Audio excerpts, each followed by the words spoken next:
Well, welcome back everybody to another episode of Hot Rod Guy Garage and how to make your Geo Metro faster. Uh, this video is going to be a little different than the normal ones. Uh, it's been kind of rainy all week, and considering the deal with boots and other stuff around, I've not really felt like doing a whole lot of video stuff. So I'm going to show you what I've been kind of tinkering with on the side, and I'll show you what I've done to Project Freetro. And we'll go from there, and today we'll gather some data as we go along.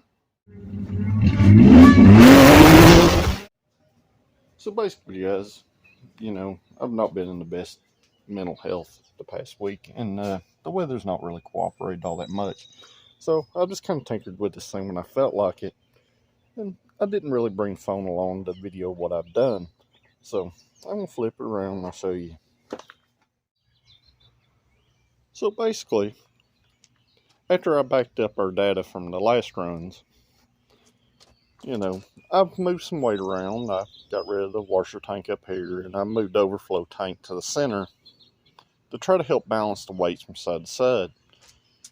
Now, keep in mind, when I done my balancing, I was not in the driver's seat because I'm one person. So I have to compensate for my weight and the changes that it makes over here to evenly distribute the weight to both front wheels. So I started having some issues, and there's a reason why I'm pointing back here.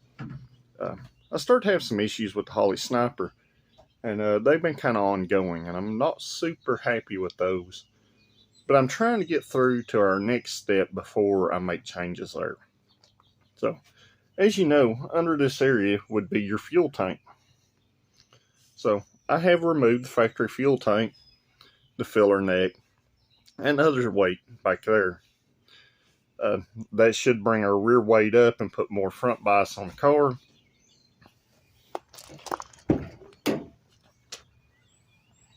But what I've done, now a lot of people frown upon this because you're sitting right next to the fuel tank. This is an 8-gallon aluminum fuel cell. This is not a plastic cell. And it is through bolted to the floor, and it's bolted to the seat mounts on the front and the rear. This thing is not going anywhere. And while it's not a sealed unit, we do have braided fuel lines. I upgraded to a 255 external pump, run off the factory harness wires up here. And I moved the washer tank in here for the methanol kit. Kind of janky. I'm not real happy with it, but the car's kind of rough. So it works, and it moves some weight forward and over this way. So basically, guys, I've done a fuel system upgrade. I moved some weight around, and that also means that today we need to put it on the scales. So at this point, I'm going to head over to the shop, and we'll see where we go from there.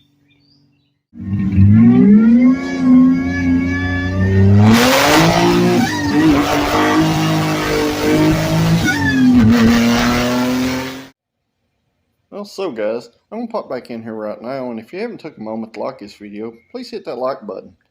And if you're not a subscriber, hit that subscribe button. It's free, it doesn't cost anything, and it really helps support small channels like mine, helps them grow. So, that said, back to the video. And alright guys, we're at the shop. Got Project Freetro in here. And at this point, the camera's a little shaky. It's probably going in and out because it can't make its mind up where it wants to be happy with the light. But basically, I got Project Freetro in the shop. The Holley EFI is not being very happy, and I don't know why. I've replaced IEC, I've replaced O2 sensor, checked for vacuum leaks. It runs like crap. And I've even went as far as to change the whole fuel system and the fuel in it. The car itself runs fine. No issues there as far as motor wise. But it may be time for me to go ahead and proceed with changing this thing over to the Mega Squirt ECM. I don't know. So basically at this point, I'm going to put this car back on the scales because I've took some weight out, I've added some weight, and I've moved some weight around. We need to know exactly where we're sitting at. And like I said, guys, and there's a reason why I keep putting this car on the scales, is because I'm trying to make it work, and I need to know what makes it work. So I'm going to get it on scales, and we'll see where we're at, and we'll go from there.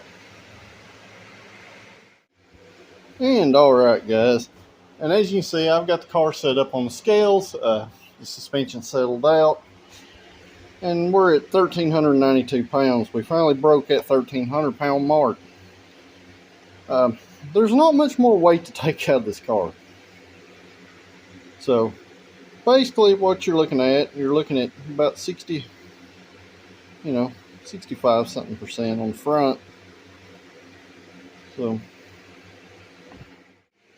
So basically, guys, we're at 65.5% on the front and about 34.5% on the rear. While still, it should be pretty much ideal, keep in mind that we're still on a small tire. We're still on technically a hard small tire, even though these tires are very soft. So at this point, I'm going to get it back off the scales and let's go see if we can get some data and see what happens. Well, guys, I just got back home. The Holly Sniper has kind of let me down at this point. Every time you come to a stop or slow down, this thing dies. Brand new IEC, new fuel system. I took it apart, cleaned the injectors, fuel pressure regulator, and all that stuff. No weird sensor data, no RFI issues. I don't know. But I'm getting pretty fed up with it. Now, the car up until the point where I done the transmission swap run great with it. No issues. Probably because it kept in some kind of load. And now that it's a manual and our load changes quite a bit. But I did just go make 3 passes. Real consistent data with our previous runs in this car. Very slight 60-foot gains, but gains nonetheless. Seeing 217 to 220 60 foots, which I'm still not thrilled about. They still blowing tires off most of first gear. But there's nothing really at this point, guys, I can do with it besides start adding weight to the front of the car. Of other important notes, the little AMR 500 supercharger, I do believe it is out of air at this point. We got a good pull up until 3rd gear, and at 3rd gear we start to kind of fall off a little bit. We just don't have that good hard pull, and I also notice we're starting to lose boost with the RPM. That said, it is 143% overdriven, which is way past its design limits. And it's also designed for a 660cc engine. So it was small from the get-go. If you want to put one of those on a driver or something you'd be happy with at this level, that's where you're at. You're going to run 940s, 930s, and 1/8 mile, mid-14s and a quarter. And that's about how far that supercharger is going to take you, period. There's no more in it. I thought about adding a nitrous kit to it, but at that point we're just artificially adding air, and a double power adder is not necessarily always a good idea. So at this point, I do believe I am going to turbo the motor that is in the car. Just for the added airflow, I'll have a little more control over boost.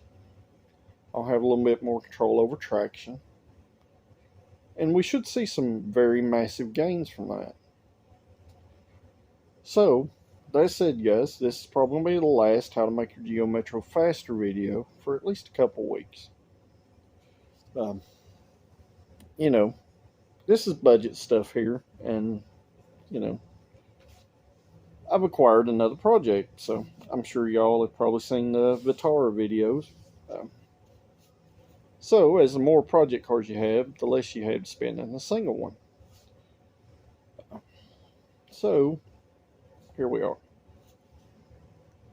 So as always, you know, if you like this kind of stuff, guys, hit that like button. And if you like this kind of content, make sure you subscribe to the channel. It really helps small channels like mine grow. But other than that, I'm going to kind of leave this at where we're at. I'm going to drop the data I picked up today.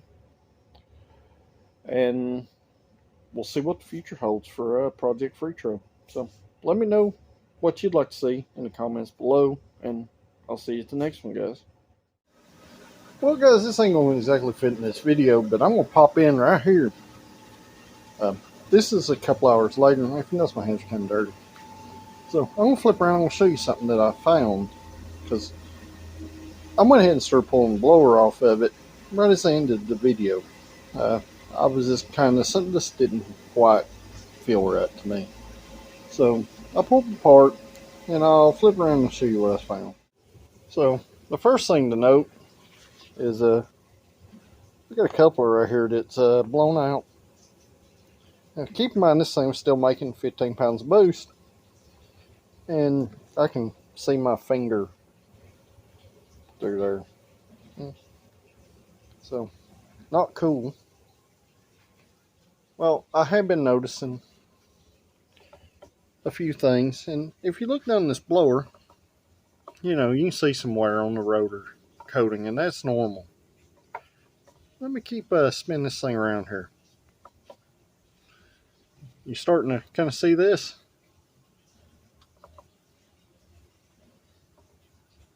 The blower coating is coming off, and that's what that stuff is all over my hands. So not only is blower coating off there, look at that rotor right there. Now keep in mind I was overdriven this blower quite a bit, but yeah, it's a shot. So you know, so guys, basically you get cheap stuff, you expect this stuff. I'm not upset over the blower failure. I was using it way outside its intended limits, and that's just part of, you know, stuff that happens with this stuff. You know, this car could blow a head gasket tomorrow and I would not be upset, because like I said before, in several videos, we're real close to 408th mile passes on this thing, guys, and you know, nothing but a little head work. So she's been a little trooper. So back to the video.